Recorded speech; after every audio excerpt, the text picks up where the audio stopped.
السلام علیکم ورحمۃ اللہ وبرکاتہ۔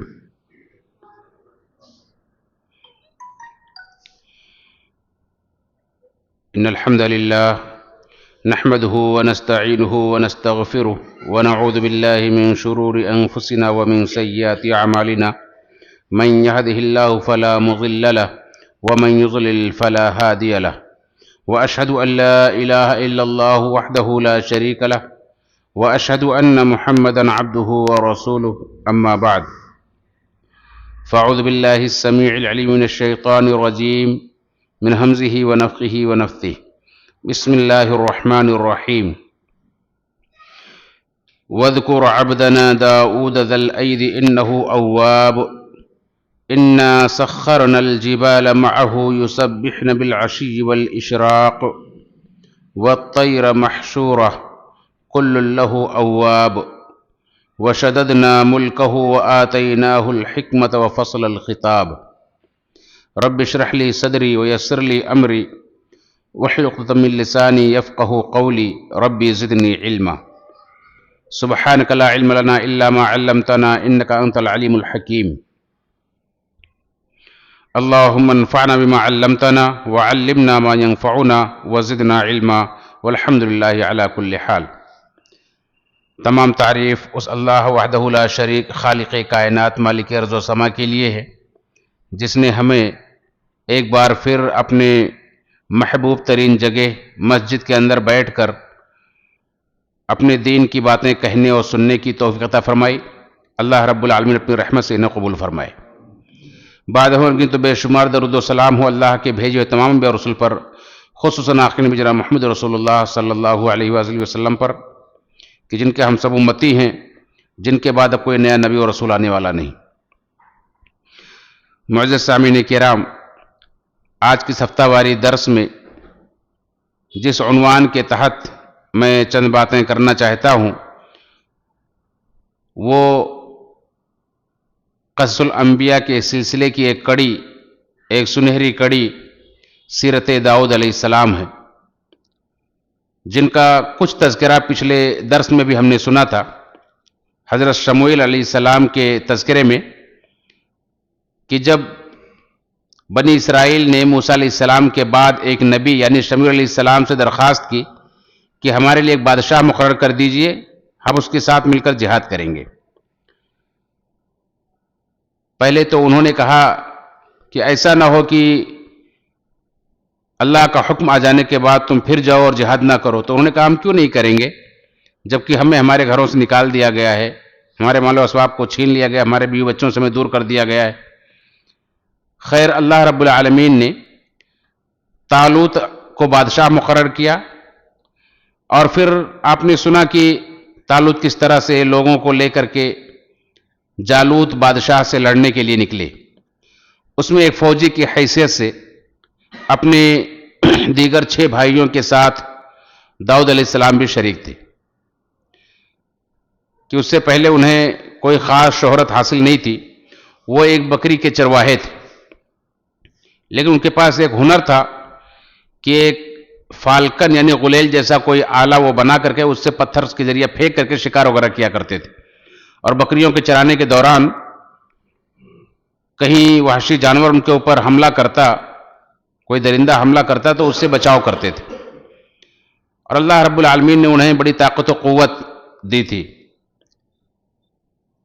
ان کے تعلق سے تفسیر کے اندر آتا ہے کہ کبھی اگر کوئی وحشی درندہ ان کی بکریوں پر حملہ کیا اور اس سے سامنا ہو گیا، مقابلہ ہوا، تو انہوں نے باقاعدہ اس کو بری طرح سے پچھاڑا اور اس کے جبڑے تک پھاڑ دیے۔ تو اللہ رب العالمین نے ایک خصوصی طاقت و قوت عطا فرمائی تھی۔ اس طرح سے داؤد علیہ السلام لوگوں میں مشہور ہوئے۔ اس فوج میں شرکت کرنے کے بعد جو سامنے ظالم فوج کا سب سے ظالم بادشاہ تھا جالوت، اور جو بڑا طاقتور تھا، اس نے میدان مبارزت میں آ کر کے للکارا کہ کون ہے جو مجھ سے مقابلہ کر سکے، اگر کوئی مجھے شکست دے دے تو میں تمہاری غلامی کو قبول کر لوں گا، ورنہ تمہیں ہمارا غلام بننا پڑے گا۔ داؤد علیہ السلام اس کی مبارزت کو، اس کی اس للکار کو قبول کرتے ہیں اور جا کر اس سے مقابلہ کرتے ہیں اور اسے قتل کر دیتے ہیں. اور اس طرح سے دشمن فوج کے یہ دیکھ کر کے ان کے حوصلے پست ہو جاتے ہیں اور وہ شکست سے دوچار ہوتے ہیں. داؤد علیہ السلام بنی اسرائیل کے اندر اس کے بعد بڑے معزز ہو جاتے ہیں. طالوت اپنی بیٹی کا نکاح ان سے کر دیتے ہیں اور اپنی آدھی سلطنت گویا کہ انہیں دے دیتے ہیں، اور پھر ان کے بعد پوری سلطنت کے مالک ہو جاتے ہیں، یہی بادشاہ بن جاتے ہیں، اور اللہ رب العالمین اپنی طرف سے انہیں نبوت بھی عطا فرما دیتا ہے. اور اس طرح سے داؤد علیہ السلام کو اللہ رب العالمین دنیا کے اندر ایک مقام عطا فرماتا ہے، دنیا اور آخرت کے اندر بادشاہت کے ساتھ ساتھ نبوت بھی عطا فرماتا ہے. تو دیکھیں اس سے بہت بڑی نصیحت اور سبق و درس ہمارے لیے کہ ہم اکثر دنیا کے اندر اپنے کیریئر کو لے کر کے بہت ہی حساس رہتے ہیں، بہت پریشان رہتے ہیں. بہت سارے لوگ اس ٹینشن میں اور ڈپریشن میں آ کر کے الٹی سیدھی حرکتیں بھی کر لیتے ہیں اور کبھی کبھی خودکشی بھی کر لیتے ہیں. اس میں درس اور سبق یہ ہے کہ آپ اپنے اندر صلاحیت پیدا کریں اور اللہ رب العالمین سے اچھی امید کے ساتھ اللہ رب العالمین سے اپنی لو لگائے رہیں، امید باندھے رہیں. اللہ تعالیٰ آپ کو آپ کا جائز مقام عطا فرمائے گا. قل اللہم مالک الملک تؤتی الملک من تشاء وتنزع الملک ممن تشاء وتعز من تشاء وتذل من تشاء بیدک الخیر انک علی کل شیء قدیر. اللہ رب العالمین نے خود یہ کہلوایا نبی کریم صلی اللہ علیہ وسلم سے کہ اے نبی آپ اعلان کر دیجئے کہ اے اللہ تمام بادشاہت کا مالک تو ہی ہے. تؤتی الملک من تشاء، تو جس کو چاہے بادشاہت دے دے، وتنزع الملک ممن تشاء، جس سے چاہے بادشاہت چھین لے، وتعز من تشاء وتذل من تشاء، تو جس کو چاہے عزت دے، جس کو چاہے ذلت دے. بیدک الخیر، تیرے ہی ہاتھ میں ساری بھلائی ہے. انک علی کل شیء قدیر، بے شک تو ہر چیز پر قادر ہے. اللہ رب العالمین ہی سب کچھ عطا کرتا ہے، اور اللہ رب العالمین عطا کرنے پر قادر ہے، اس کو کوئی روکنے والا نہیں ہے. اللہم لا مانع لما اعطیت ولا معطی لما منعت. اے اللہ جس کو تو دے اسے کوئی روک نہیں سکتا ہے، کوئی روکنے والا ہے ہی نہیں، اور جس کو تو روک دے، نہ دے، منع کر دے، اسے کوئی دینے والا نہیں ہے. تو ہر چیز اللہ رب العالمین کے ہاتھ میں. اللہ رب العالمین جب آپ کو دینے پر آئے گا تو دنیا کی کوئی طاقت آپ کو نہیں روک سکے گی. اس لیے کسی سے شکوہ شکایت، کسی پر بیجا الزام اور جھگڑا اور فساد اور یا اپنے آپ کو ہلاکت کے حوالے کر دینا، یہ سب مناسب نہیں ہے. آپ نیک عمل کرتے جائیں. اللہ رب العالمین نے وعدہ کیا ہے من عمل صالحا من ذکر و انثى وهو مؤمن فلنحيينه حیاة طیبہ ولنجزینهم اجرهم باحسن ما كانوا يعملون. کہ جو بھی اچھا عمل کرے گا، چاہے مرد ہو یا عورت، بشرطے کہ وہ مومن ہو، ایمان ہو، نیک عمل کرتا ہو، تو اللہ کا وعدہ ہے فلنحيينه حیاة طیبہ، تو ہم اسے ایک پاکیزہ زندگی دیں گے اور اس کے عمل کا اس سے بہتر بدلہ بھی ہم اسے دیں گے. اس میں دو وعدے اللہ رب العالمین نے کیے ہیں، ایمان والوں سے، اچھے عمل کرنے والوں سے، ایک پاکیزہ زندگی کا اور ایک اس سے بہتر بدلے کا. مفسرین کہتے ہیں کہ پاکیزہ زندگی سے مراد دنیا کے اندر اللہ رب العالمین اس کو ایک خوشحال اور ایک بہت ہی باعزت زندگی دے گا، پاکیزہ زندگی دے گا. یعنی جس کو آپ کریئر کہتے ہیں، اللہ تعالیٰ کا وعدہ ہے کہ اللہ آپ کو دے گا. اور دوسرا بہتر بدلہ جو اللہ تعالیٰ آخرت میں دے گا، جنت کی شکل میں، جنت کی نعمتوں کی شکل میں. تو دیکھیں اللہ رب العالمین نے داؤد علیہ السلام کو ان کا مقام دیا. ان کے تعلق سے تفسیر کے اندر آتا ہے کہ ان کے 6 بھائی اور تھے، اور یہ اپنے سب بھائیوں سے چھوٹے تھے، قد میں بھی چھوٹے تھے، اور چھوٹے قد ہونے کی وجہ سے لوگ انہیں اہمیت نہیں دیتے تھے. لیکن اللہ رب العالمین نے وہ مقام دیا کہ لوگ ان کے 6 بھائیوں کا نام نہیں جانتے، مگر داؤد علیہ السلام کو سب پہچانتے. یہاں تک کہ ان کے والد، داؤد علیہ السلام کے والد کا نام بھی اگر کسی کو پوچھا جائے کہ کیا تھا تو لوگوں کو نہیں معلوم. داؤد علیہ السلام کے والد کا نام عیشا تھا، جن کے داؤد علیہ السلام کے بارے میں اسی لیے بائبل کے اندر بتایا گیا ہے کہ جس کو معمار نے چھوٹا پتھر سمجھ کر کے نظر انداز کر دیا تھا، کام کے لائق نہیں سمجھا تھا، نظر انداز کر دیا تھا. آخر میں محل کے صدر مقام پر وہی صدر نشین ہوا. یہ داؤد علیہ السلام کے بارے میں کہ جس کو لوگ نظر انداز کرتے ہیں کہ کسی کام کا نہیں ہے، وہی اصل مقام پر جا کر بیٹھا. یعنی بادشاہت کا جو مقام، صدر مقام جو ہوتا ہے، جس کو جو اصل ہوتا ہے محل کے اندر، وہاں ان کو نصب کیا گیا. یعنی اپنے مقام پر وہ پہنچ کر رہے. یہ اللہ رب العالمین نے انہیں عطا کیا. اللہ رب العالمین نے اپنی اس نعمت کا ذکر کیا ہے.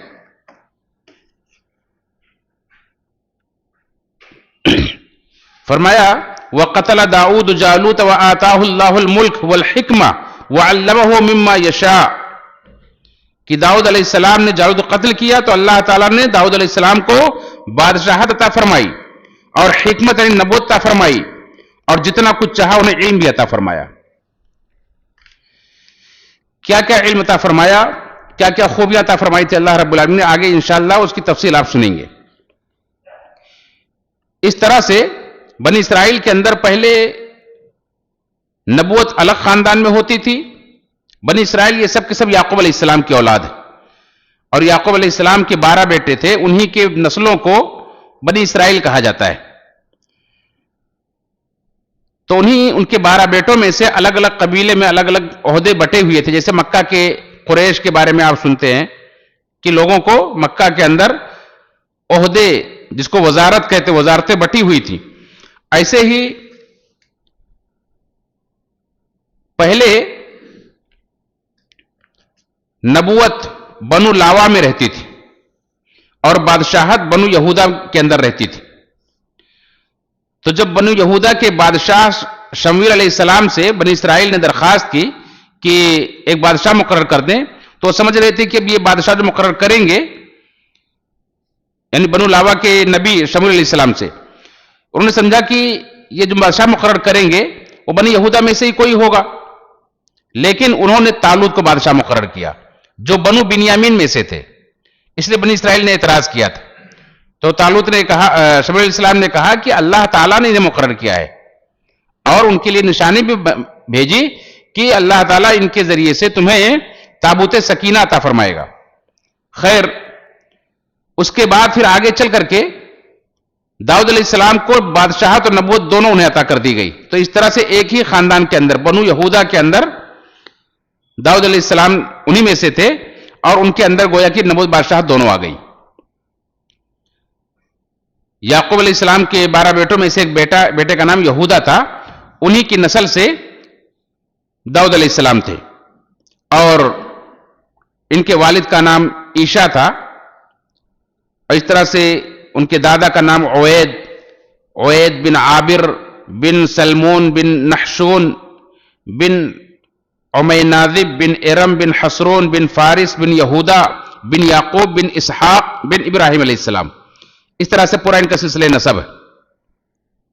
اور ان کے حلیے کے تعلق سے جیسا کہ پہلے میں نے ذکر کیا کہ قد ان کا چھوٹا تھا، اسی طرح سے آنکھیں ان کی نیلی تھیں، بال کم تھے، دل ان کا بہت پاکیزہ تھا. جو دنیا کے اندر عزت حاصل کرنے کے لیے، کریئر بنانے کے لیے 2 بنیادی چیزیں خصوصی طور پر ایک فوجی کے لیے 2 چیزیں بہت ضروری ہوتی ہیں. جہاں وہ اپنے جسمانی طور پر مضبوط ہو، پھرتیلا ہو. داؤد علیہ السلام بڑے پھرتیلے تھے، بڑے مضبوط جسم کے مالک تھے، طاقتور تھے. وہیں 2 بڑی عظیم خوبیاں ان کے اندر تھیں. ایک تو یہ کہ صبر اور ثابت قدمی، خصوصاً عام زندگی میں بھی آپ کو اس کی بڑی ضرورت کہ آپ کے اندر صبر پایا جائے، ثابت قدمی پائی جائے. اسی لیے آپ دیکھیں گے پچھلے درس میں کہ جب طالوت اپنے لشکر کو لے کر کے چلے تو کہا کہ آگے ایک نہر آنے والی، اس میں سے جو پانی پیے گا وہ نہیں لڑ پائے گا، اور جو نہیں پیے گا وہی ہمارے ساتھ لڑنے چلے گا. ہاں، کوئی اگر ایک چلو پانی پی لیتا ہے تو اس کے لیے رخصت ہے، لیکن اکثر لوگوں نے پانی پی لیا تھا. یعنی اکثر لوگوں نے بے صبری کا مظاہرہ کیا. جو لوگ صبر کیے رہے ان میں سے داؤد علیہ السلام بھی تھے، اس لیے فوج میں انہیں شامل ہونے کا موقع ملا. اور دوسری چیز ہے، یعنی ایک چیز پہلی ہوئی کہ صبر اور ثابت قدمی، دوسری چیز ہے امیر کی اطاعت، ماننے کا جذبہ. ایک انسان اپنے رب کی مانے، دنیا کے اندر زندگی گزارنے کے لیے جن کے ماتحت ہے ان کی مانے، اپنے والدین کی بات مانے، اپنے اسکول مدرسے کالج میں پڑھ رہا ہے تو اپنے استاد کی بات مانے، اس کا فرمانبردار ہو، جہاں کام کر رہا ہے اپنے باس کی، اپنے ذمہ دار کی بات مانے. یہ اس کی زندگی کے اصولوں میں سے بہترین اصول ہے اس کو ترقی دلانے کے لیے، کہ پہلی چیز صبر سے ہو، دل جمعی سے کام کرے، ثابت قدمی سے کام کرے، اور دوسرا اس کے اندر ماننے کا جذبہ ہو، سمعنا واطعنا کہنے کا جذبہ ہو، بشرطے کہ وہ حکم اللہ اس کے رسول کے خلاف نہ ہو. تو یہ دونوں خوبیاں ان کے اندر تھیں. اللہ رب العالمین سے بھی بڑے لو لگانے والے تھے. اللہ رب العالمین نے ان کی اس خوبی کا ذکر کیا ہے اور فرمایا ہے کہ انہ اواب. داؤد علیہ السلام بہت رجوع کرنے والے تھے. اواب کے معنی ہوتے ہیں اپنے ہر معاملے میں اللہ کی طرف رجوع کرنا. جہاں بھی جس بھی چیز کی ضرورت پڑے، جیسے بھی ان کو اپنی کمی کا، اپنی کوتاہی کا احساس ہو، فوراً اللہ کی طرف آدمی رجوع کرے. جہاں کسی چیز کی ضرورت محسوس ہو اللہ سے رجوع کرے، اللہ سے دعا کرے. تو اللہ کی طرف بہت رجوع کرنے والے تھے اپنے ہر معاملے کے اندر.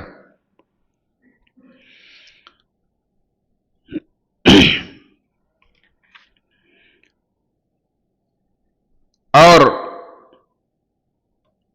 اللہ رب العالمین نے داؤد علیہ السلام کے تذکرے میں فرمایا کہ وَذْكُرْ عَبْدَنَا دَاؤُدَ ذَا الْأَيْدِ إِنَّهُ أَوَّابٌ. ہمارے بندے داؤد کو یاد کرو جو صاحب قوت تھے. ذَا الْأَيْدِ صاحب قوت تھے، طاقتور تھے، تبھی تو جالوت جیسے بادشاہ کو انہوں نے قتل کیا. اور اس کے کچھ نمونے میں نے آپ حضرات کو پہلے بھی سنائے. اسی طرح سے ذی العید یعنی طاقت و قوت کے مفسرین نے ایک معنی اور بھی بیان کیے ہیں کہ علم میں ان کے پاس بھی قوت تھی، یعنی علم میں بھی بڑے قوت والے تھے، پختہ تھے.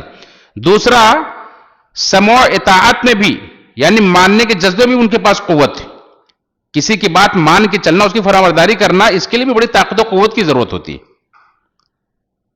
تو حضرت قتادہ رحمۃ اللہ علیہ بیان فرماتے ہیں کہ انہیں عبادت میں بھی قوت حاصل تھی.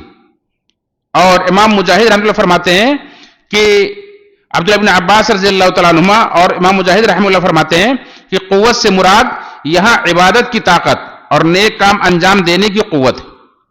حضرت قتادہ رحمۃ اللہ فرماتے ہیں کہ انہیں عبادت کی طاقت حاصل تھی اور دین کی سمجھ بھی ملی ہوئی تھی، یعنی ہر طرح سے اللہ نے انہیں طاقت دی تھی. اس لیے انہیں اللہ نے ذی العید کہا، طاقت و قوت کا مالک کہا. اور ان کے کام سے بھی آپ اندازہ لگا سکتے ہیں کہ وہ لوہار کا کام کرتے تھے، لوہے کا کام کرتے تھے. یہ طاقت و قوت والوں کا ہی کام ہے، کمزور آدمی کے بس کی بات نہیں ہے. تو ہر طرح کی طاقت و قوت اللہ رب العالمین نے عطا فرمائی تھی. اور وہ دوسری خوبی یہ تھی کہ انہ اواب، اللہ سے بہت رجوع کرنے والے تھے. اللہ سے رجوع کرنے کی جتنی بھی شکلیں صورتیں ہو سکتی ہیں، یعنی گڑ گڑا کر دعا مانگنا، اللہ رب العالمین سے ہر معاملے میں اپنی غلطی کا احساس ہونے پر فوراً اللہ کے سامنے سجدے میں گر پڑنا، اللہ سے استغفار کرنا، توبہ کرنا، یہ بھی اواب کی ایک شکل ہے. اسی طرح سے روزہ رکھ کر کے، نماز پڑھ کر کے اللہ سے رجوع ہوتا ہے بندہ. یہ ساری خوبیاں ان کے اندر بدرجہ اتم موجود تھی. جیسا کہ صحیح بخاری کی روایت ہے، بلکہ بخاری مسلم دونوں کے اندر روایت ہے، اللہ کے رسول صلی اللہ علیہ وسلم نے فرمایا کہ اللہ تعالیٰ کو داؤد علیہ السلام کی نماز سب سے پسندیدہ، سب سے پیاری نماز.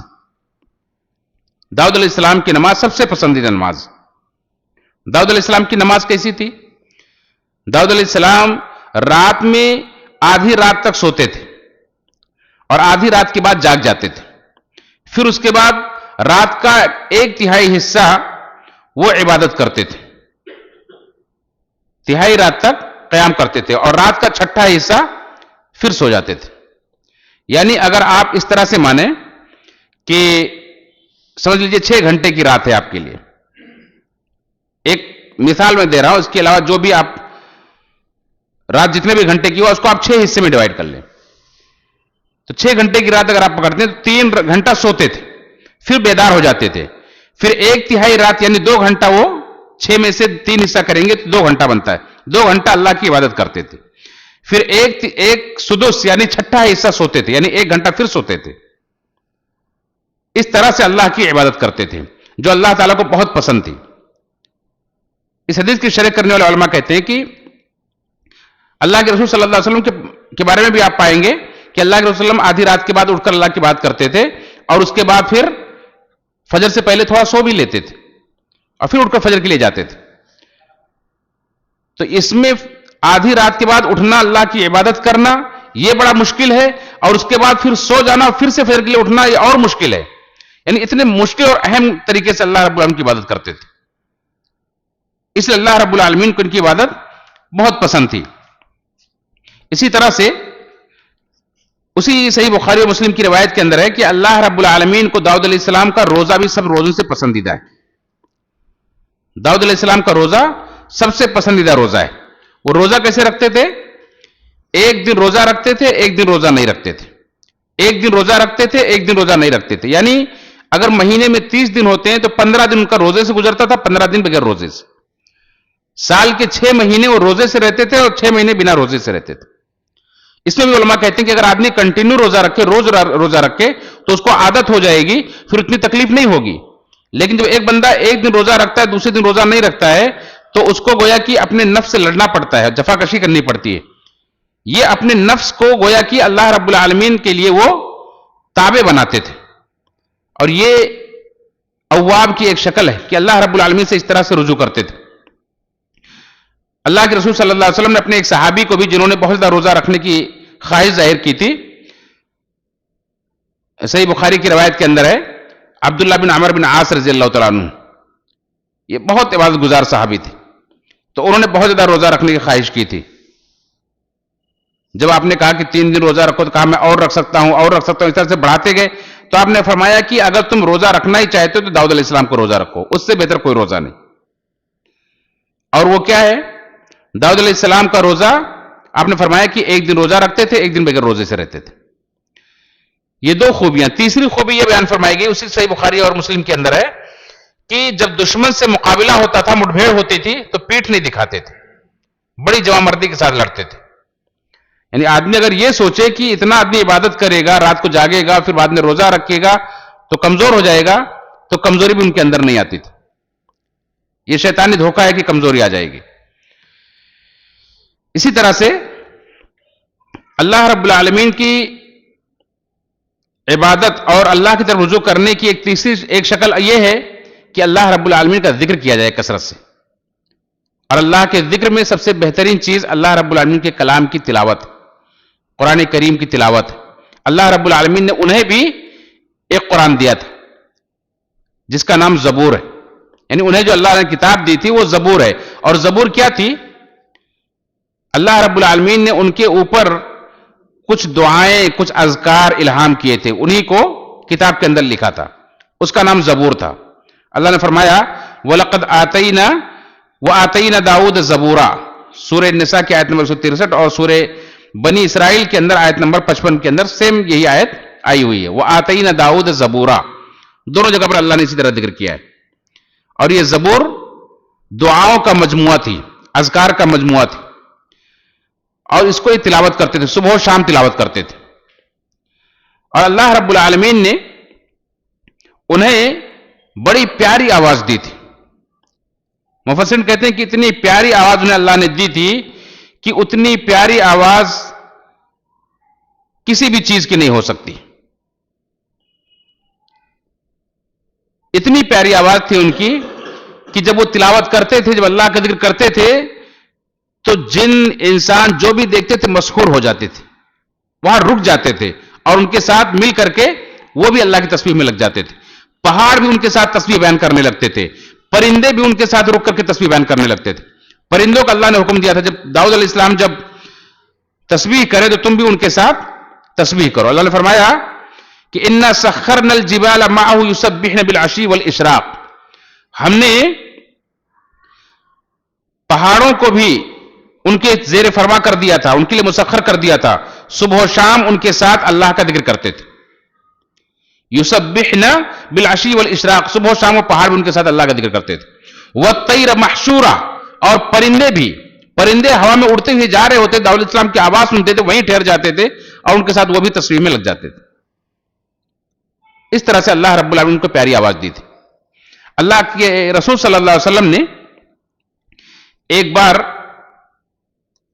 مدینہ کے اندر گزر رہے تھے، دیکھا گھر سے آواز آ رہی ہے، ابو موسیٰ اشعری رضی اللہ تعالیٰ عنہ کی تلاوت کی آواز تھی. تو اللہ کے رسول صلی اللہ علیہ وسلم نے سنا اور سننے کے بعد تعریف کی، کہا کہ بڑی پیاری آواز ہے، بہت انہیں آل داؤد کے سروں میں سے ایک سر دیا گیا ہے.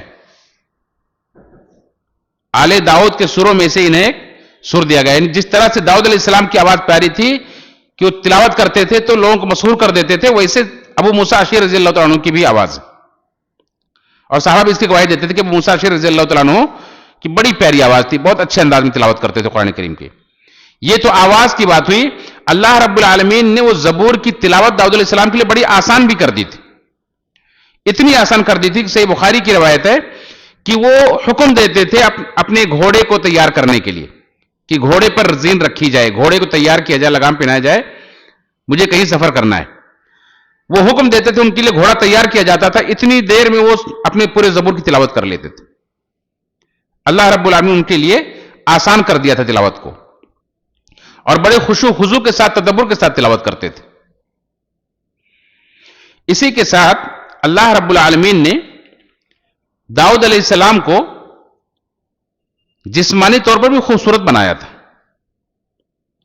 ان کے چہرے میں اللہ رب العالمین نے ایک چمک رکھی تھی، ایک نور رکھا تھا. صحیح بخاری کی روایت ہے کہ جب اللہ رب العالمین نے مسند احمد کی روایت ہے کہ اللہ رب العالمین نے آدم علیہ السلام کو پیدا کیا، ان کی پیٹھ پر ہاتھ پھیر کر کے ان کی پوری ذریت کو ان کے لیے ظاہر کیا. تو آدم علیہ السلام نے دیکھا اپنی ذریت کو، اللہ نے انہیں دکھایا تو دیکھا تو ایک چہرہ بڑا روشن تھا، بہت چمک رہا تھا. تو آدم علیہ السلام نے پوچھا کہ اے اللہ، یہ بڑا روشن چہرہ والا کون ہے؟ تو اللہ رب العالمین نے فرمایا کہ یہ تمہارا بیٹا داؤد ہے، یعنی تمہاری اولاد میں سے ایک نبی ہیں جن کا نام داؤد ہے. آدم علیہ السلام نے پوچھا کہ اللہ ان کی عمر کتنی ہے؟ کہا ان کی عمر صرف 60 سال ہے. کہا اللہ ان کی عمر کو اور بڑھا دے، اتنا پیارا شخص اور اتنی کم عمر، ان کی عمر اور بڑھا دے. تو اللہ نے فرمایا کہ میری طرف سے تو اتنی لکھ دی گئی ہے، یہ مقرر کر دی گئی ہے، اگر تم اپنی عمر میں سے دینا چاہو تو دے سکتے ہو. تو آدم علیہ السلام نے اپنی عمر میں سے 40 سال انہیں دے دیے. اس طرح سے ان کی عمر 100 سال کی ہو گئی. جب آدم علیہ السلام نے اپنی عمر 960 سال پوری کی تو موت کا فرشتہ آ کر کھڑا ہو گیا. آدم اور انبیاء سے اللہ رب العالمین کا یہ فرشتہ ملک الموت انبیاء سے ان کی اجازت کی بنا روح نہیں نکالتا ہے، انبیاء کے علاوہ کسی سے اجازت نہیں لیتا ہے. لیکن انبیاء کی روح نکالنے جب آتے ہیں تو ان سے پہلے بتا کر کے، ان سے اجازت لے کر کے روح نکالتے ہیں. آدم علیہ السلام نے دیکھا، کہا کہ میری عمر تو بھی باقی ہے، ابھی 960 سال کا میں ہوا ہوں، ابھی تو 40 سال میری عمر باقی ہے. کہا آپ نے 40 سال داؤد علیہ السلام کو دے دیا تھا. تو آدم علیہ السلام نے کہا کہ میں بھول گیا، مجھے یاد نہیں ہے. اس لیے اللہ رب العالمین نے حکم دیا کہ چیزوں کو آپ لکھ لیا کریں. انسان بھول جاتا ہے، 2-4 دن، 1 مہینے، 2 مہینے کی بات انسان بھول جاتا ہے، یہ تو 960 سال کی بات ہے. آدم علیہ السلام کو یاد نہیں رہے گی. خیر، اللہ رب العالمین نے انہیں 40 سال کی مہلت اور دی اپنی طرف سے، اور داؤد علیہ السلام کی عمر 100 سال ہی رکھی. اس طرح سے اس سے بتلانا یہ مقصود ہے کہ اللہ رب العالمین نے داؤد علیہ السلام کو بڑا خوبصورت بھی بنایا تھا. اور اللہ رب العالمین نے انہیں جو معجزہ خود طور پر عطا کیا تھا وہ یہ کہ ان کے لیے لوہے کو نرم کر دیا تھا. چونکہ وہ لوہے کا کام کرتے تھے، لوہار تھے، اللہ رب العالمین نے لوہے کو ان کے لیے نرم کر دیا تھا. وَأَلَنَّا لَهُ الْحَدِيدَ، اللہ نے فرمایا کہ ہم نے ان کے لیے لوہے کو نرم کر دیا. یعنی جس طرح سے لوہے کو آپ کچھ بنانے کے لیے، موڑنے کے لیے آگ میں تپاتے ہو، پگھلاتے ہو، انہیں پگھلانے کی ضرورت نہیں پڑتی تھی. وہ بس ایک موم کی طرح سے جس طرح چاہتے، جہاں چاہتے تھے موڑ دیتے تھے، جو چاہتے تھے بنا لیتے تھے. لوہا ان کے ہاتھ میں پڑتے ہی بالکل نرم ہو جاتا تھا موم کی طرح. جو دنیا والوں کو سخت دکھائی دیتا ہے، زمین پڑا ہے تو سخت رہتا تھا، ان کے ہاتھ لگتے ہی وہاں نرم ہو جاتا تھا. اللہ رب العالمین نے جس طرح سے بہت سارے انبیاء کو معجزات عطا فرمائے، انہیں یہ معجزہ عطا فرمایا تھا. اور اس لیے دیا تھا اللہ نے کہ انعمل سابغات وقدر فی السرد واعملوا صالحا، کہ اے داؤد علیہ السلام لوہے کو ہم نے آپ کے لیے نرم کر دیا ہے تاکہ آپ کشادہ زرہیں بنائیں اور کڑیوں کو اندازے سے جوڑیں، واعملوا صالحا اور نیک عمل کرو، انی بما تعملون بصیر، تم جو کچھ بھی عمل کرتے ہو میں اس کا دیکھنے والا ہوں۔ وہ ایک کاریگر تھے، ایک لوہار کا کام کرتے تھے، زرہیں بناتے تھے اور دیگر اوزار بناتے تھے لوہے کے۔ تو زرہ پہلے بھی بنتی تھی، لیکن پہلے صرف ایک لوہے کا پترا ہوتا تھا، لوگ سینے کی طرف سامنے رکھ کر کے اس کو کسی طرح سے باندھ لیتے تھے، اور یہ بچاؤ کے لیے ہوتی تھی کہ سامنے والے کے وار سے آدمی اپنے جسم کو بچا سکے۔ داؤد علیہ السلام اس دنیا میں پہلے شخص ہیں جنہوں نے کڑیوں والی زرہ بنائی، لوہے کو موڑ موڑ کر کڑیاں بنائی، کڑیاں آپس میں ایک دوسرے کو جوڑ کر کے اس طرح سے زنجیر والی زرہ جو انسان کے پہننے میں، اٹھنے بیٹھنے میں، مڑنے میں آسانی ہو۔ ظاہر سی بات ہے، اب تختہ آپ یہاں سے نیچے تک دشمن سے بچاؤ کے لیے باندھے ہوئے ہیں تو آپ کو اٹھنے بیٹھنے میں، مڑنے میں دقت ہوگی، لیکن جب وہ زنجیروں میں تبدیل کر دی جائے تو بچاؤ بھی کرے گی اور آپ کی چلنے پھرنے میں، اٹھنے بیٹھنے میں کوئی تکلیف بھی نہیں ہوگی۔ تو یہ پہلے شخص ہیں جنہوں نے کڑیوں والی زرہ بنانی ایجاد کی اس کائنات میں، اور یہ اپنے ہاتھ کی کمائی سے کھاتے تھے۔ صحیح بخاری کی حدیث ہے کہ اللہ کے رسول صلی اللہ علیہ وسلم نے فرمایا کہ اپنے ہاتھ کی کمائی سے بہتر کوئی کمائی انسان نے نہیں کھائی، اور داؤد علیہ السلام اپنے ہاتھ کی کمائی سے کھاتے تھے، یعنی محنت و مشقت کر کے۔ یا آپ نے اس موقع پر صحابہ کو ابھارا تھا جب کوئی سوال کر رہا تھا تو آپ نے فرمایا کہ سوال کرنے سے بہتر ہے کہ انسان اپنے ہاتھ سے محنت کرے۔ ایک صحابی کو آپ نے سمجھاتے ہوئے یہ کہا تھا کہ اس سے بہتر ہے کہ آدمی کسی سامنے ہاتھ پھیلائے، کوئی دے یا انکار کر دے، اس سے بہتر ہے کہ آدمی جنگل میں جائے، لکڑیاں کاٹے اور لکڑیاں کاٹ کر لائے، بازار میں بیچے، اپنی ضرورت پوری کرے۔ ایسے ایک موقع پر آپ نے فرمایا کہ سب سے بہتر کمائی اپنے ہاتھ کی کمائی ہو۔ داؤد علیہ السلام اپنے ہاتھ کی کمائی کھاتے تھے۔ تو داؤد علیہ السلام کی خوبیاں قرآن کے اندر، احادیث کے اندر بڑی تفصیل کے ساتھ بیان کی گئی کہ اتنی ساری خوبیوں کے مالک تھے۔ اللہ رب العالمین نے لوہے کے لباس بنانے کا ہنر سکھایا تھا،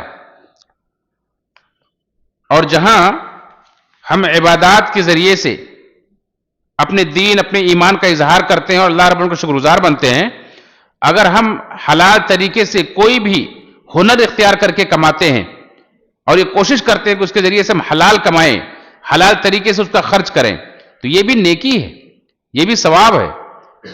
آپ جو کچھ بھی کما کر کے لاتے ہیں، یہاں تک کہ اپنے اہل و عیال کے منہ میں لقمہ ڈالتے ہیں، اس پر بھی اللہ تعالیٰ آپ کو اجر دیتا صدقے کا۔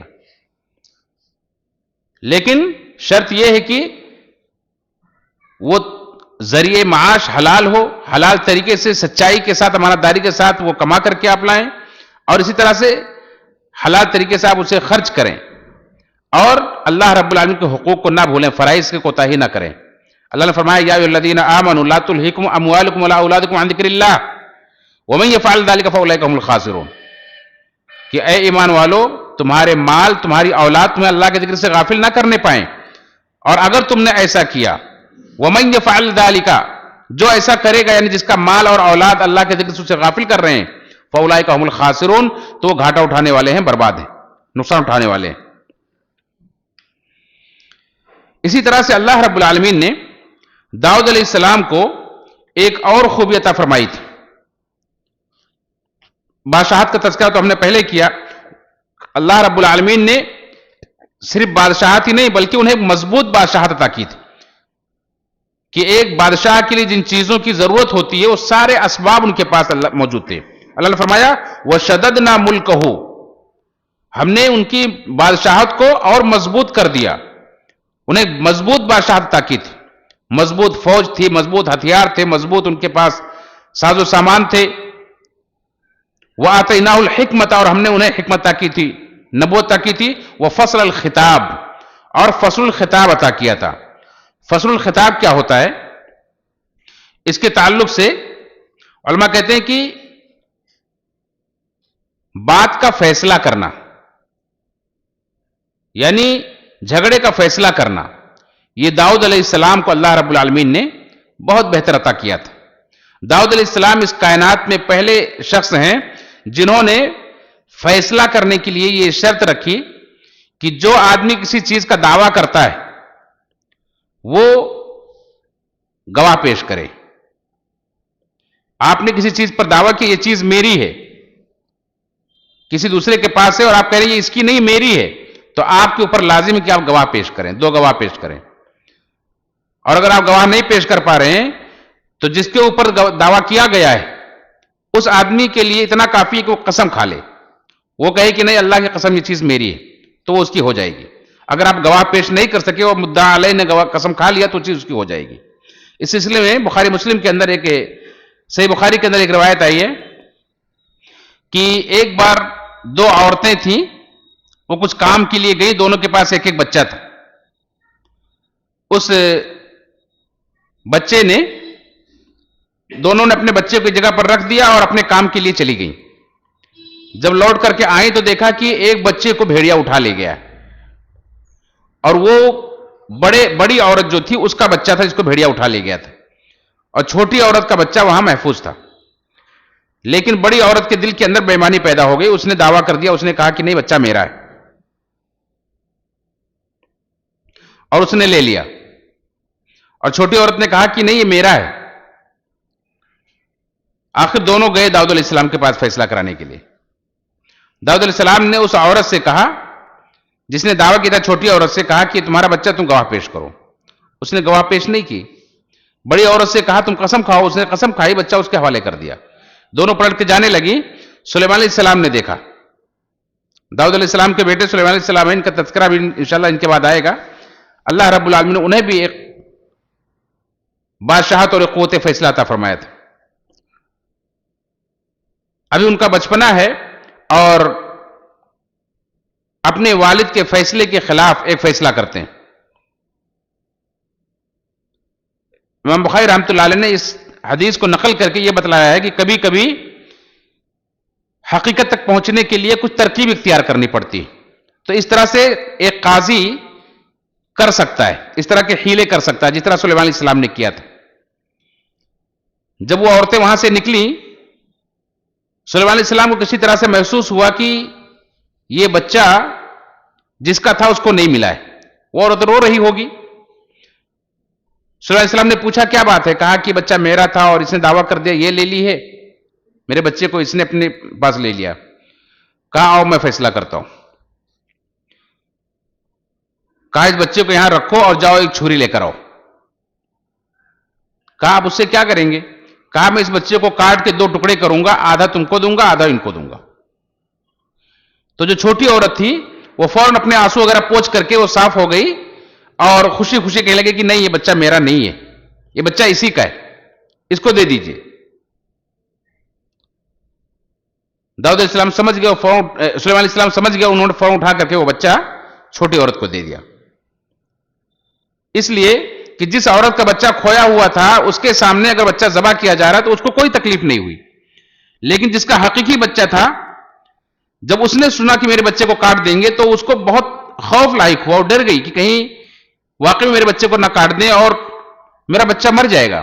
اور یہ ایک ماں یہ کبھی نہیں دیکھ سکتی، سگی ماں اس کی یہ کبھی نہیں دیکھ سکتی ہے. اس لیے اس نے اپنے دل پر پتھر رکھ لیا کہ میرا بیٹا بھلے میرے پاس نہ رہے، اس عورت کے پاس رہے، لیکن زندہ تو رہے گا. اور داؤد سلیمان علیہ السلام یہی دیکھنا چاہتے تھے. اور اس طرح سے انہوں نے فیصلہ کیا اور کہا کہ یہ بچہ تمہارا ہے. تو اس طرح سے فیصلہ کیا. ایسے قرآن کریم کے اندر بھی ایک فیصلے کا تذکرہ کیا گیا ہے کہ ایک بار ایک کسان کے کھیت میں کچھ بکریاں گھس گئی تھی. ایک بکری کا چرواہا اپنی بکریوں کو چرا رہا تھا اور اس کی نادانی کی وجہ سے بکریاں انگوروں کی کھیتی تھی اس کے اندر گھس گئی اور کافی نقصان کر دیا. اس کسان نے جا کر کے داؤد علیہ السلام سے شکایت کی. داؤد علیہ السلام نے فیصلہ کیا اور کہا کہ تم نے کافی نقصان کیا، تمہیں بکریاں اس کو دینی پڑیں گی. کسان کو بکریاں اس کو دلوا دی. سلیمان علیہ السلام نے کہا کہ اس کا فیصلہ دوسری طرح سے بھی ہو سکتا ہے. کہا وہ کیسے؟ کہا کہ یہ بکریاں کسان کو دے دی جائیں، وہ اپنے پاس رکھے اور ان سے فائدہ اٹھائے، اور یہ کھیتی اس بکری کے چرواہے کو دے دی جائے اور اس کو کہا جائے تم اس کی خدمت کرو، اس کو جیسا وہ تھا اس کو اسی حالت پر واپس لاؤ. جب یہ کھیتی اپنی اصلی حالت پر واپس آ جائے گی تو پھر واپس یہ بکریوں کے مالک کو دے دی جائیں گی اور کھیتی کسان کو دے دی جائیں گی. تو اس طرح سے اللہ رب العالمین نے اس دونوں فیصلے کا تذکرہ کیا ہے، لیکن کسی کے فیصلے کو غلط نہیں قرار دیا کہ دونوں نے اپنی اپنی سمجھ سے بہتر فیصلہ کیا تھا.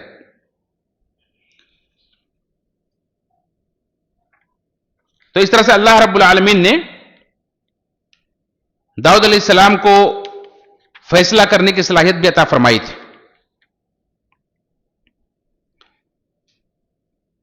اور داؤد علیہ السلام اپنے وقت کو انہوں نے 4 حصوں میں تقسیم کر لیا تھا. ایک دن وہ اللہ رب العالمین کی عبادت میں لگاتے تھے، ایک دن اپنے اہل و عیال کے لیے وہ اپنے وقت کو خاص کرتے تھے، اور ایک دن لوگوں کے بیچ میں بیٹھ کر کے فیصلے کرتے تھے.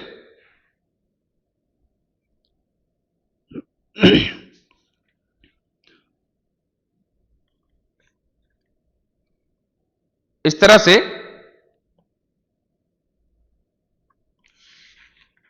داؤد علیہ السلام نے اپنے وقت کو 4 حصوں میں تقسیم کیا تھا.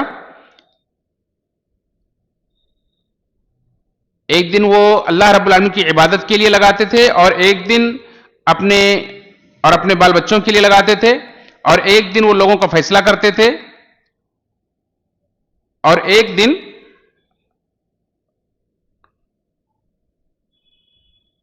وہ غالباً اپنا کاروبار کرتے تھے. لوہار کا جو کام تھا وہ کام اپنا کرتے تھے. یعنی بادشاہ وقت تھے پھر بھی یہ کام کرتے تھے اپنی روزی روٹی کے لیے، یعنی اپنی روزی روٹی کا انتظام کرتے تھے. تو ایک بار ایسا ہوا کہ جب اپنے عبادت کے وقت میں اپنے محراب کے اندر وہ موجود تھے، اللہ کی عبادت میں مشغول تھے، کہ 2 لوگ دیوار پھاند کر کے وہ اس محراب میں پہنچ گئے. اس کا تذکرہ اللہ رب العالمین نے یہاں قرآن کریم کے اندر سورہ صاد کی آیت نمبر 21 سے آیت نمبر 25 میں کیا ہے. وَهَلْ أَتَاكَ نَبَأُ الْخَصْمِ إِذْ تَصَوَّرُوا الْمِحْرَابَ إِذْ دَخَلُوا عَلَى دَاوُودَ فَفَزِعَ مِنْهُمْ قَالُوا لَا تَخَفْ خَصْمَانِ بَغَى بَعْضُنَا عَلَى بَعْضٍ فَاحْكُم بَيْنَنَا بِالْحَقِّ وَلَا تُشْطِطْ وَاهْدِنَا إِلَى سَوَاءِ الصِّرَاطِ. کہ بھلا تمہارے پاس ان جھگڑنے والوں کی بھی خبر آئی ہے جب وہ دیوار پھاند کر عبادت خانے میں داخل ہوئے. جس وقت وہ داؤد علیہ السلام کے پاس آئے تو داؤد علیہ السلام انہیں دیکھ کر کے گھبرا گئے. سو انہوں نے کہا کہ آپ ڈریے مت، خوف مت کیجئے، ہم دونوں کا ایک مقدمہ ہے، ہم میں سے ایک نے دوسرے پر زیادتی کی ہے، تو آپ ہمیں انصاف کے ساتھ فیصلہ کر دیجئے اور بے انصافی نہ کیجئے اور ہم کو سیدھا راستہ دکھا دیجئے. پھر اپنا مقدمہ پیش کیا کہ دیکھیں یہ میرا بھائی، اس کے پاس 99 اونٹنیاں ہیں اور میرے پاس 1 اونٹنی. اب یہ کہتا ہے کہ میری اپنی 1 اونٹنی بھی مجھے دے دو تاکہ میرے پاس 100 ہو جائیں. اس طرح سے وہ گفتگو پر میرے اوپر غالب آ جاتا ہے، زبردستی کرتا ہے میرے ساتھ. تو داؤد علیہ السلام نے کہا کہ یہ ظلم ہے اور اکثر لوگ اس طرح سے ظلم کرتے ہیں. کہا لقد ظلمک بسؤال نعجتک الی نعاجی، تمہارے بھائی نے تم سے اپنی اونٹنی مانگ کر کے ظلم کیا ہے. وَإِنَّ كَثِيرًا مِنَ الْخُلَطَاءِ لَا يَبْغِي بَعْضُهُمْ عَلَى بَعْضٍ إِلَّا الَّذِينَ آمَنُوا وَعَمِلُوا الصَّالِحَاتِ وَقَلِيلٌ مَّا هُمْ. کہا کہ اکثر شریک ایک دوسرے پر زیادتی کیا کرتے ہیں، ہاں سوائے ان لوگوں کے جو ایمان لائے اور نیک عمل کرتے رہے، اور ایسے لوگ بہت تھوڑے ہیں. اور داؤد علیہ السلام نے یہاں محسوس کیا کہ اللہ رب العالمین نے ان کو ایک آزمائش میں ڈالا ہے. وَظَنَّ داؤد أَنَّمَا فَتَنَّاهُ فَاسْتَغْفَرَ رَبَّهُ وَخَرَّ رَاكِعًا وَأَنَابَ. تو داؤد علیہ السلام کو جیسے محسوس ہوا کہ انہیں آزمائش میں ڈالا گیا ہے تو فوراً اپنے رب کے سامنے اپنے رب سے مغفرت مانگنے لگے، استغفار کرنے لگے، اور وَخَرَّ رَاكِعًا اور سجدے میں گر گئے، وَأَنَابَ اور اللہ کی طرف رجوع کرنے لگے. اللہ نے فرمایا فَغَفَرْنَا لَهُ ذَلِكَ، تو ہم نے انہیں بخش دیا. وَإِنَّ لَهُ عِندَنَا لَزُلْفَى وَحُسْنَ مَآب. اور بے شک داؤد علیہ السلام ان کے لیے ہمارے یہاں قرب ہے اور ایک عمدہ مقام ہے. ان آیتوں کے اندر اس واقعی طرف اشارہ ہے. مفسرین کہتے ہیں کہ یہ کوئی جھگڑنے والے نہیں تھے، یہ دو فرشتے تھے جو انہیں ایک آزمائش میں گویا کہ ڈالنے آئے تھے. اب یہ کون سی آزمائش تھی؟ داؤد علیہ السلام کو اپنی کون سی غلطی کا احساس ہوا کہ استغفار کرنے لگے، اللہ رب العالمین سے معافی مانگنے لگے، سجدے میں گر گئے؟ اس کے تعلق سے اسرائیلی روایت کے اندر ایک واقعہ بیان کیا گیا، لیکن وہ واقعہ اللہ کے رسول صلی اللہ علیہ وسلم سے یا کسی صحیح حدیث سے ثابت نہیں، نہ کسی صحابی کا قول ہے. یہ اسرائیلی روایت ہے، اور اسرائیلیت کے اندر بہت ساری ایسی روایتیں ہیں جس سے انبیاء کے عزت و ناموس پر حملے ہوتے ہیں جو ان کی شان کے لائق نہیں ہے. لہذا یہ واقعہ بھی داؤد علیہ السلام کی سیرت کو سامنے رکھتے ہوئے اس پر یقین نہیں کیا جا سکتا ہے کہ اس طرح سے وہ کر سکتے ہیں.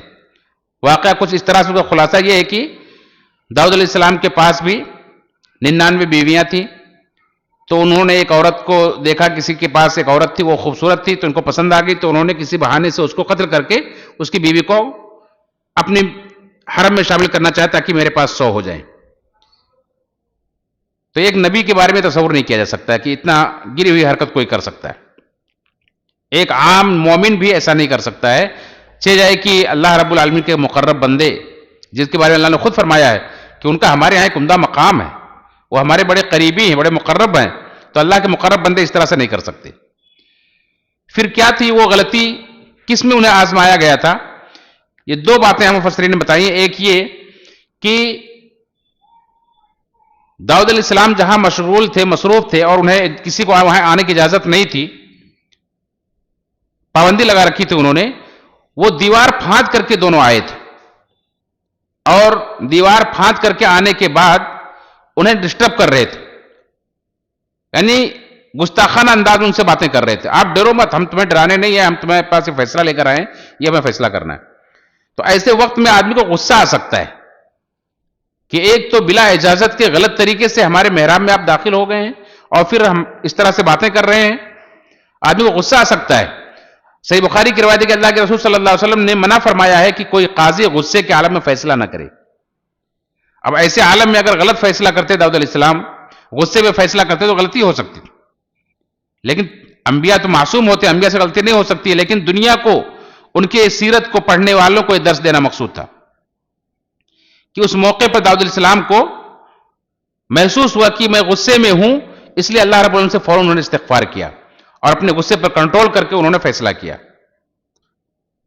یہ کوتاہی، کیونکہ جو عام لوگوں کے حق میں بظاہر کبھی کبھی اچھی بات ہوتی ہے، لیکن مقربین کے حق میں وہ چیز غلطی شمار کی جاتی. تو اس طرح سے داؤد علیہ السلام کو اپنی کوتاہی کا احساس ہوا اور انہوں نے فوراً اللہ سے استغفار کیا. دوسری بات یہ کہی گئی ہے کہ داؤد علیہ السلام نے جو وقت کو خاص کیا تھا کہ میں ایک وقت اللہ کی عبادت میں مشغول رہوں گا، دوسرا کوئی کام نہیں کروں گا، ایک وقت اپنے کاروبار میں مشغول رہوں گا، دوسرا کوئی کام نہیں کروں گا، ایک وقت میں اپنے بیوی بچوں کے ساتھ مشغول رہوں گا، کوئی کام نہیں کروں گا، اور ایک وقت میں لوگوں کو دوں گا فیصلہ کرنے کے لیے. تو اس طرح سے قاضی کے لیے نہیں ہونا چاہیے. کسی کو ضرورت ہے تو ضرورت مند کو اس کی ضرورت پوری کرنے کے لیے دروازہ کھلا رکھنا چاہیے. قاضی کو اس طرح سے ہونا چاہیے. تو داؤد علیہ السلام کو اپنی اس غلطی کا احساس ہوا اور انہوں نے اس رول کو گویا کہ چینج کر دیا کہ نہیں، اب آج سے یہ نہیں ہوگا کہ اب 4 دن کے بعد ایک دن ہی فیصلہ ہوگا، میں ڈیلی لوگوں کے درمیان فیصلہ کروں گا. یہ میرا حق ہے، اللہ رب نے مجھے عہدہ دیا ہے تو میرے اوپر یہ واجب ہے کہ میں لوگوں کو ان کا حق دوں. اس طرح سے انہیں اپنی غلطی کا احساس ہوا اور انہوں نے اس سے اللہ رب العالمین سے استغفار کیا. اللہ رب العالمین نے داؤد علیہ السلام کو مخاطب کرتے ہوئے تمام قاضیوں کو، تمام حکمرانوں کو یہ نصیحت کی ہے. ایک آخری بات بتا کر کے بعد ختم کرتا ہوں کہ یہ نصیحت کی ہے کہ اللہ رب العالمین آپ کو جب حکم بنائے، جج بنائے، قاضی بنائے، تو آپ فیصلہ کرتے وقت کن چیزوں کا خیال رکھیں. اللہ نے فرمایا یا داؤد انا جعلناک خلیفۃ فی الارض فاحکم بین الناس بالحق. اے داؤد، ہم نے آپ کو زمین میں بادشاہت عطا فرمائی ہے، لہذا لوگوں کے درمیان انصاف کے ساتھ فیصلے کریں، انصاف کے ساتھ فیصلے کریں. ولا تتبع الہوى، آپ اپنے خواہشات کی پیروی نہ کریں. فَيُضِلَّكَ عَن سَبِيلِ اللَّهِ. اپنے خواہشات کی پیروی کریں گے تو یہ آپ کی خواہش آپ کو اللہ کے راستے سے ہٹا دے گی. یعنی ایک قاضی، ایک حاکم فیصلہ کرے تو بالکل حق فیصلہ کرے، علم کے ساتھ کرے، پورے ہوش و حواس میں کرے، اپنے خواہشات سے مغلوب ہو کر فیصلہ نہ کرے، ورنہ حق فیصلہ نہیں کر پائے گا.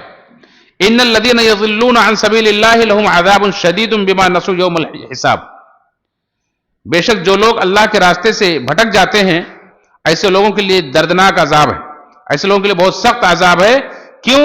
بما نسوا یوم الحساب، اس لیے کہ انہوں نے حساب کے دن کو بھلا دیا ہے. آج تم جج بنے ہو، حاکم بنے ہو، امیر بنے ہو، تو تم آخرت کو بھول گئے کہ کل تمہارا بھی حساب ہونے والا، تمہارے درمیان میں فیصلہ کیا جانے والا ہے. اس لیے فیصلہ کرتے وقت بہت ہی زیادہ ہوش و حواس میں رہ کر کے حق کے ساتھ، پورے علم کے ساتھ فیصلہ کریں.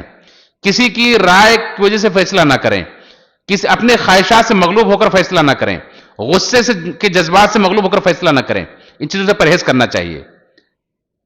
اسی طرح سے اللہ نے فرمایا کہ 3 قسم کے قاضی ہیں جن میں سے 2 جہنم میں جائیں گے، 1 جنت میں جائے گا. ایک قاضی وہ جو جان بوجھ کر اور پوری کوشش کر کے حق کو پہنچنے کی کوشش کر کے حق کو سمجھ کر کے حق فیصلہ کرتا ہے. یعنی جو بھی اس کے اسباب ذرائع ہیں، اس کی تفصیل یہاں بتانے کا موقع نہیں ہے کہ اگر اس کے پاس بالکل واضح طور پر نصوص موجود ہے تو اس سے فیصلہ کرے، ورنہ وہ اجتہاد کرنے کی بھی اجازت ہے اس کو. تو جو حق فیصلہ کرتا ہے وہ جنت میں جائے گا. اور ایک قاضی وہ جو جان بوجھ کر ناحق فیصلہ کرتا ہے وہ جہنم میں جائے گا. اور تیسرا وہ قاضی جو جانتا ہی نہیں حق کیا ہے، جہالت کی بنا پر فیصلہ کرتا ہے، وہ بھی جہنم میں جائے گا. اس طرح سے یہ نصیحت کی گئی ہے. اور اللہ رب العالمین نے آخر میں فرمایا اعملوا آل داؤد شکرا، اے آل داؤد اللہ کا شکر کرتے ہوئے عمل کرو. وقلیل من عبادی الشکور، اور میرے بندوں میں سے بہت کم ہی شکر گزار بندے ہیں. اتنی ساری نعمتیں اللہ رب العالمین داؤد علیہ السلام کو دی اور فرمایا کہ تمہارا عمل اللہ کے شکر کے لیے ہونا چاہیے. اور اللہ کے شکر کے لیے بہت کم لوگ عمل کرتے ہیں، حالانکہ نعمتیں اللہ رب العالمین نے ہمیں اور آپ کو بھی بے شمار دی. ہمیں بھی چاہیے کہ ہم اللہ کے شکر گزار بندے بنے. اللہ تعالیٰ سے دعا ہے رب العالمین ہم سب کو داؤد علیہ السلام کی سیرت سے اللہ رب العالمین کی نعمتوں کا قدردان بنائے، اللہ رب العالمین کا شکر گزار بنائے، اور ہر طرح کی گمراہی سے، ہر طرح کی نفس پرستی سے، خواہش پرستی سے اللہ تعالیٰ ہم سب کو بچائے. آمین تقبل یا رب العالمین.